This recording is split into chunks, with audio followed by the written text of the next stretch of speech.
ये साप्ताहिक बाइबल का उपदेश Plainfield Christian science church independent से है, जो प्लेनफील्ड, न्यू जर्सी, अमेरिका में है। अधिक जानकारी के लिए कृपया हमारी वेबसाइट पर जाएं www.plainfieldcs.com। आपके अध्ययन के लिए ये पाठ रविवार 30 जून 2024 के लिए है। विषय क्रिश्चियन साइंस, स्वर्णपथ, भजन संहिता, और वो अपने वचन के द्वारा उनको ठीक करता और जिस घड़े में वो पड़े हैं उससे उन्हें निकालता है। उत्तरदायी ध्यान यिर्मयाह, यशायाह। इस्राएल का परमेश्वर यहोवा तुझसे यूं कहता है, जो वचन मैंने तुझसे कहे हैं उन सबों को पुस्तक में लिख ले, क्योंकि यहोवा की ये वाणी है, तुम्हारा उद्धार करने के लिए मैं तुम्हारे संग हूँ। यहोवा यूं कहता है, तेरे दुख की कोई औषध नहीं और तेरी चोट और दुख अपरद है। तेरा मुकदमा लड़ने के लिए कोई नहीं, तेरा घाव बांधने के लिए ना पट्टी न मरहम है। मैं तेरा इलाज करके तेरे घाव को ठीक करूंगा, यहोवा की ये वाणी है। तेरे सब लड़के यहोवा के सिखलाए हुए होंगे और उनको बड़ी शांति मिलेगी। तू धार्मिकता के द्वारा सिथर होगी, तू अंधेर से बचेगी, क्योंकि तुझे डरना न पड़ेगा, और तू भयभीत होने से बचेगी, क्योंकि भय का कारण तेरे पास ना आएगा।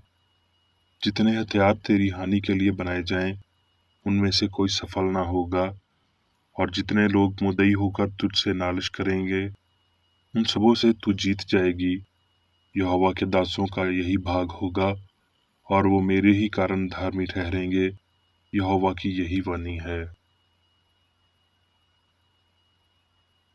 पाठ उपदेश बाइबल में से। गलतियों। हे भाइयों, मैं तुम्हें जताए देता हूँ कि जो सुसमाचार मैंने सुनाया है वो मनुष्य का सा नहीं, क्योंकि वो मुझे मनुष्य की ओर से नहीं पहुंचा और ना मुझे सिखाया गया, पर यीशु मसीह के प्रकाश से मिला। प्रकाशित वाक़ई। फिर मैंने एक और बलि स्वर्गदूत को बादल ओढ़े हुए स्वर्ग से उतरते देखा। उसके सर पर मेघधनुष था, और उसका मुंह सूर्य का सा, और उसके पांव आग के खंभे कैसे थे, और उसके हाथ में एक छोटी सी खुली हुई पुस्तक थी। उसने अपना दाहिना पांव समुद्र पर और बायां पृथ्वी पर रखा, और ऐसे बड़े शब्द से चिल्लाया जैसा सिंह गरजता है। और जिस शब्द करने वाले को मैंने स्वर्ग से सुना था, वो फिर मेरे साथ बातें करने लगा कि जा, जो स्वर्गदूत समंदर और पृथ्वी पर खड़ा है उसके हाथ की खुली हुई पुस्तक ले ले। और मैंने स्वर्गदूत के पास जाकर कहा, ये छोटी पुस्तक मुझे दे। और उसने मुझसे कहा, ले, इसे खा ले, और ये तेरा पेट तो कड़वा करेगी, पर तेरे मुंह में मधु सी मीठी लगेगी। सो मैं वो छोटी पुस्तक स्वर्गदूत के हाथ से लेकर खा गया। वो मेरे मुंह में मधु सी मीठी तो लगी, पर जब मैं उसे खा गया तो मेरा पेट कड़वा हो गया। तब मुझे ये कहा गया कि तुझे बहुत से लोगों और जातियों और भाषाओं और राजाओं पर फिर भविष्यवाणी करनी होगी। यूहन्ना। फरीसियों में से निकोदेमुस नाम एक मनुष्य था, जो यहूदियों का सरदार था। उसने रात को यीशु के पास आकर उससे कहा, हे प्रभु, हम जानते हैं कि तू परमेश्वर की ओर से गुरु होकर आया है, क्योंकि कोई इन चिन्हों को जो तू दिखाता है, यदि परमेश्वर उसके साथ ना हो तो नहीं दिखा सकता। यीशु ने उसे उत्तर दिया कि मैं तुझसे सच सच कहता हूँ, यदि कोई नए सिरे से ना जन्मे तो परमेश्वर का राज्य नहीं देख सकता। क्योंकि जो शरीर से जमा है वो शरीर है, और जो आत्मा से जन्मा है वो आत्मा है। ये सुनकर यीशु ने उससे कहा, तू इस्राएलियों का गुरु होकर भी क्या इन बातों को नहीं समझता? मैं तुझसे सच सच कहता हूँ कि हम जो जानते हैं वो कहते हैं, और जिसे हमने देखा है उसकी गवाही देते हैं, और तुम हमारी गवाही ग्रहण नहीं करते। इसके बाद यीशु और उसके चेले यहूदिया देश में आए, और वो वहां उनके साथ रहकर बपतिस्मा देने लगा। और यूहन्ना भी शालीम के निकट ऐनोन में बपतिस्मा देता था, क्योंकि वहां बहुत जल था और लोग आकर बपतिस्मा लेते थे। वहां यूहन्ना के चेलों का किसी यहूदी के साथ शुद्धि के विषय में वाद विवाद हुआ, और उन्होंने यूहन्ना के पास आकर उससे कहा, हे रबी, जो व्यक्ति यरदन के पार तेरे साथ था और जिसकी तूने गवाही दी है, देख, वो बपतिस्मा देता है और सब उसके पास आते हैं। जब तक मनुष्य को स्वर्ग से ना दिया जाए, तब तक वो कुछ नहीं पा सकता। जो कुछ उसने देखा और सुना है, उसी की गवाही देता है, और कोई उसकी गवाही ग्रहण नहीं करता। जिसने उसकी गवाही ग्रहण कर ली, उसने इस बात पर छाप दे दी कि परमेश्वर सच्चा है, क्योंकि जिसे परमेश्वर ने भेजा है, वो परमेश्वर की बातें कहता है, क्योंकि वो आत्मा नाप नाप कर नहीं देता। यूहन्ना। फिसा के पर्व से पहले जब यीशु ने जान लिया कि मेरी वो घड़ी आ पहुंची है कि जगत छोड़कर पिता के पास जाऊं, तो अपने लोगों से जो जगत में थे, जैसा प्रेम वो रखता था, अंत तक वैसा ही प्रेम रखता रहा। यूहन्ना। तोमा ने उससे कहा, हे प्रभु, हम नहीं जानते कि तू कहाँ जाता है, तो मार्ग कैसे जाने? यीशु ने उससे कहा, मार्ग और सच्चाई और जीवन मैं ही हूँ। बिना मेरे द्वारा कोई पिता के पास नहीं पहुँच सकता। क्या तू प्रीति नहीं करता कि मैं पिता में हूँ और पिता मुझ में है? ये बातें जो मैं तुमसे कहता हूँ, अपनी ओर से नहीं कहता, परंतु पिता मुझ में रहकर अपने काम करता है। मेरी ही प्रतीति करो कि मैं पिता में हूँ और पिता मुझ में है, नहीं तो कामों ही के कारण मेरी प्रतीति करो। मैं तुमसे सच सच कहता हूँ कि जो मुझ पर विश्वास रखता है, ये काम जो मैं करता हूँ वो भी करेगा, वरन इससे भी बड़े काम करेगा, क्योंकि मैं पिता के पास जाता हूँ। और मैं पिता से विनती करूँगा कि वो तुम्हें एक और सहायक देगा, कि वो सर्वदा तुम्हारे साथ रहे, अर्थात सत्य का आत्मा, जिसे संसार ग्रहण नहीं कर सकता, क्योंकि वो ना उसे देखता है और ना उसे जानता है। तुम उसे जानते हो, क्योंकि वो तुम्हारे साथ रहता है और वो तुम में होगा। परंतु सहायक अर्थात पवित्र आत्मा, जिसे पिता मेरे नाम से भेजेगा, वो तुम्हें सब बातें सिखाएगा, और जो कुछ मैंने तुमसे कहा है, वो सब तुम्हें स्मरण करेगा। यूहन्ना। और जो गवाही देता है वो आत्मा है, क्योंकि आत्मा सत्य है। मैंने तुम्हें, जो परमेश्वर के पुत्र के नाम पर विश्वास करते हो, इसलिए लिखा है कि तुम जानो कि अनंत जीवन तुम्हारा है। और हम ये भी जानते हैं कि परमेश्वर का पुत्र आ गया है, और उसने हमें समझ दी है कि हम उस सच्चाई को पहचाने, और हम उसमें जो सत्य है, अर्थात उसके पुत्र यीशु मसीह में रहते हैं। सच्चा परमेश्वर और अनंत जीवन यही है। तस्लींकियों। इसलिए हम भी परमेश्वर का धन्यवाद निरंतर करते हैं कि जब हमारे द्वारा परमेश्वर के सुसमाचार का वचन तुम्हारे पास पहुंचा, तो तुमने मनुष्यों का नहीं, परंतु परमेश्वर का वचन समझकर, और सचमुच ये ऐसा ही है, ग्रहण किया। और वो तुम में जो विश्वास रखते हो प्रभावशाली है। भजन संहिता। हे यहोवा, तू धन्य है, मैंने सच्चाई का मार्ग चुन लिया है। तेरा वचन मेरे पाँव के लिए दीपक और मेरे मार्ग के लिए उजियाला है। यशाया। प्रभु यहोवा ने मुझे सीखने वालों की जुबान दी है, कि मैं थके हुओं को अपने वचन द्वारा संभालना जानूं। भोर को वो नित्य मुझे जगाता और मेरा कान खोलता है, कि मैं शीशे के समान सुनूं। क्योंकि प्रभु यहोवा मेरी सहायता करता है, इस कारण मैंने संकोच नहीं किया, वरन अपना माथा चमकाक के नियन काढ़ा किया।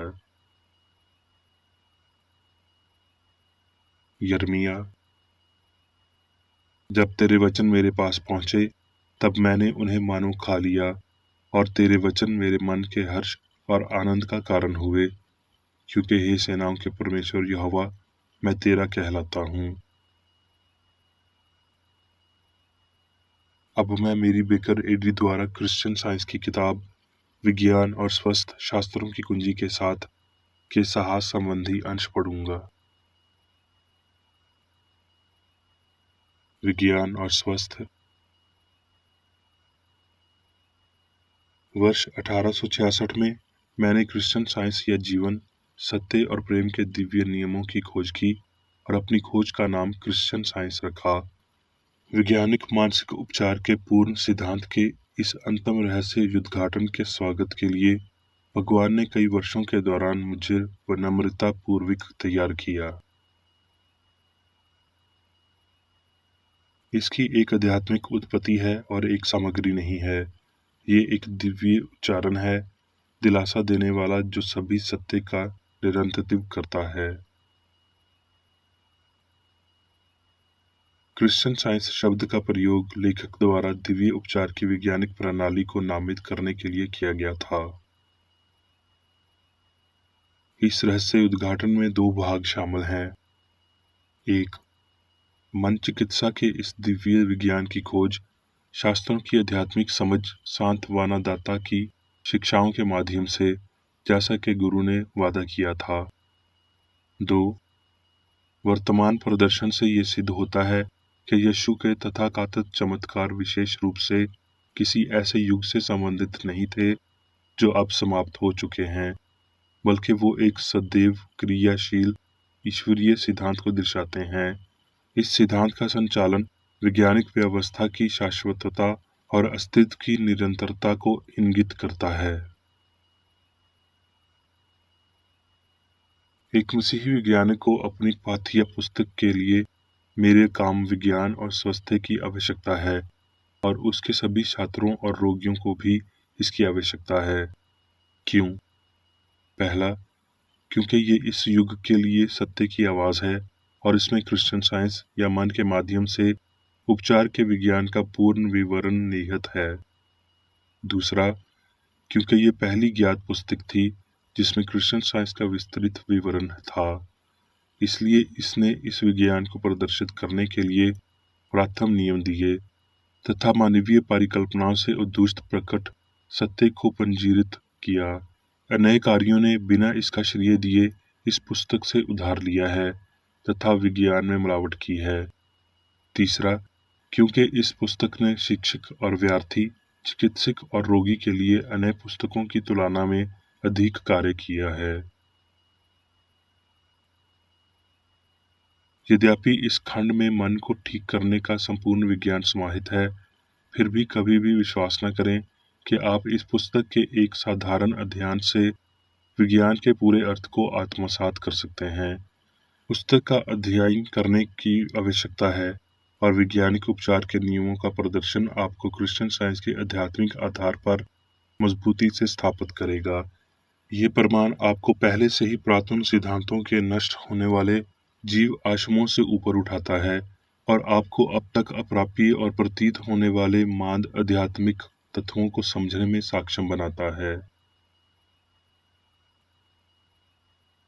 विचारकों का समय आ गया है। दिव्य विज्ञान नई शराब को पुरानी बोतलों में नहीं डालता है, आत्मा को सामग्री में, ना ही अनंत में। जब हम आत्मा के तत्वों को समझ लेते हैं तो भौतिक वस्तुओं के बारे में हमारे झूठे विचार नष्ट हो जाते हैं। पुरानी मान्यता को खत्म किया जाना चाहिए या नया विचार फैलाया जाएगा, और पुराना जो हमारे दृष्टिकोण को बदलने के लिए है खो जाएगा। अब पुराने समय की तरह सत्य बुराइयों को दूर करता है और बीमारों को ठीक करता है। भौतिक विचार के लिए सब कुछ भौतिक है जब तक कि आत्मा द्वारा इस तरह के विचार को ठीक नहीं किया जाता है। बीमारी ना तो काल्पनिक है और ना ही अवास्तविक, यानी रोगी की भयभीत झूठी भावना के लिए बीमारी कल्पना से कहीं अधिक है। ये दृढ़ विश्वास है, इसलिए इसे अस्तित्व के सत्य की सही समझ के माध्यम से निपटाया जाना चाहिए। यदि क्रिश्चियन चिकित्सा पद्धति का दुरुपयोग विज्ञान के मात्र ज्ञानी लोगों द्वारा किया जाता है तो ये एक कष्टकारी उपद्रव बन जाता है। वैज्ञानिक रूप से इलाज करने की बजाय ये हर अपंग और विकलांग व्यक्ति पर एक तुच्छ गोलाबारी शुरू कर देता है और उन्हें इस सतही और ठंडे दावे के साथ पीटता है, आपको कोई बीमारी नहीं है। चाहे द्वेष या अज्ञानता से प्रवृत्त होकर एक झूठा अभ्यासी दुष्टता करेगा, और अज्ञानता जानबूझकर की गई दुष्टता से अधिक हानिकारक है। जब दुष्टता पर अविश्वास किया जाता है और उसे उसके प्रारंभ में ही विफल कर दिया जाता है। आपका फल ये साबित करेगा कि परमेश्वर की समझ मनुष्य को क्या लाती है। शाश्वत रूप से इस विचार पर दृढ़ रहें कि ये आध्यात्मिक विचार है, पवित्र आत्मा और मसीह, जो आपको वैज्ञानिक और निश्चितता के साथ अपने ईश्वरीय सिद्धांत, प्रेम, अंतर्निहित, अतिव्यापी और सभी को शामिल करने के आधार पर प्रदर्शित करने में सक्षम बनाता है। वैज्ञानिक चिंतन की दबी हुई आवाज महाद्वीप और महासागर से लेकर जगत के अनंत तक पहुंचती है। सत्य की ईश्वरीय आवाज मानव मन के लिए है। जब एक शेर दहाड़ता है, ये रेगिस्तान में और भय के अंधेर स्थानों में सुनाई देता है। ये बुराई की साथ आवाजें पैदा करता है और गुप्त अव्यवस्थाओं पर दयापासन उच्चारण करने के लिए उनकी अभिव्यक्त ताकतों को रोकता है। तब सत्य की शक्ति प्रदर्शित होती है और त्रुटि के विनाश में प्रकट की जाती है। फिर सिद्धभाव वर्णे से एक आवाज आती है, जा और छोटी पुस्तक ले, उसे खा ले, ये तेरा पेट तो कड़वा करेगी, पर तेरे मुंह में मधु सी मीठी लगेगी। नश्वर स्वर्गीय सुसमाचार का पालन करते हैं, दिव्य विज्ञान को लें। इस किताब को शुरू से आखिर तक पढ़ें, इसका अध्ययन करें, इसका पालन करें। ये वास्तव में पहले स्वाद में मीठी होगी जब ये आपको ठीक करती है, लेकिन अगर आपको इसका पाचन कड़वा लगता है तो इस पर बुड़बुड़ाना नहीं। जब आप इस तत्व के और अधिक निकट पहुंचते हैं, जब आप इस तत्व के दिव्य शरीर का सेवन करते हैं, इस प्रकार सत्य और प्रेम की प्रकृति या मूल तत्वों का हिस्सा बनते हैं, तो आश्चर्यचकित ना हो और ना ही असंतुष्ट हों, क्योंकि आपको हिमालोक प्याला साझा करना होगा और कड़वी जड़ी बूटियां खाना होंगी।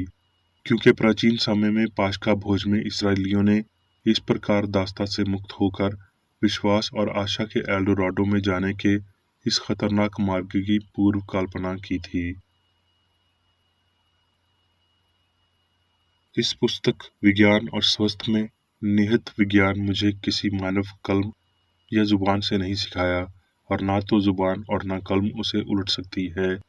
ये पुस्तक उथली आलोचना या लापरवाह या दुर्भावनापूर्ण छात्रों द्वारा विकृत हो सकती है, और इसके विचारों का अस्थायी रूप से दुरुपयोग और गलत प्रस्तुत किया जा सकता है, लेकिन उसमें निहित विज्ञान और सत्य हमेशा परखने और प्रदर्शित करने के लिए रहेगा। संत यूहन्ना के शब्दों में, वो तुम्हें एक और सहायक देगा कि वो सर्वदा तुम्हारे साथ रहे। इस सहायक को मैं क्रिश्चियन साइंस समझता हूँ। अब मैं मेरी बेकर एडी द्वारा चर्च मैनुअल में दिए गए 3 दैनिक कर्तव्यों को पढ़ूंगा। दैनिक प्रार्थना। प्रत्येक दिन प्रार्थना करने के लिए इस चर्च के प्रत्येक सदस्य का कर्तव्य होगा, तुम्हारा राज्य आए, ईश्वरी सत्य, जीवन और प्रेम के शासन को मुझ में स्थापित कर और मुझ पर शासन कर, और तेरा वचन सभी मनुष्यों के स्नेह को समृद्ध कर सकता है और उन पर शासन कर। आदेशों और कर्तव्यों के लिए एक नियम। ना तो दुश्मनी और ना व्यक्तिगत लगाव मदर चर्च के सदस्यों के आदेशों और कर्तव्यों पर लागू करना चाहिए। विज्ञान में दिव्य प्रेम ही मनुष्य को नियंत्रित करता है, और एक क्रिश्चियन विज्ञानी प्यार की मीठी सुविधाओं को दर्शाता है। प्यार में डांटने पर, सच्चा भाईचारा, परोपकार और क्षमा में। इस चर्च के सदस्यों को प्रतिदिन ध्यान रखना चाहिए और सभी बुराई दूर करने, भविष्यवाणी, न्याय करने, निंदा करने, परामर्श देने, प्रभावित करने या गलत तरीके से प्रभावित होने से बचने के लिए प्रार्थना करनी चाहिए। कर्तव्य के प्रति सतर्कता। इस चर्च के प्रत्येक सदस्य का ये कर्तव्य होगा कि वो प्रतिदिन आक्रामक मानसिक सुझाव से बचाव करे और भूल कर भी ईश्वर, नेता और मानव जाति के प्रति अपने कर्तव्य की उपेक्षा नहीं करनी चाहिए। उनके कामों से उन्हें आंका जाएगा और वो उचित या निंदनीय होगा।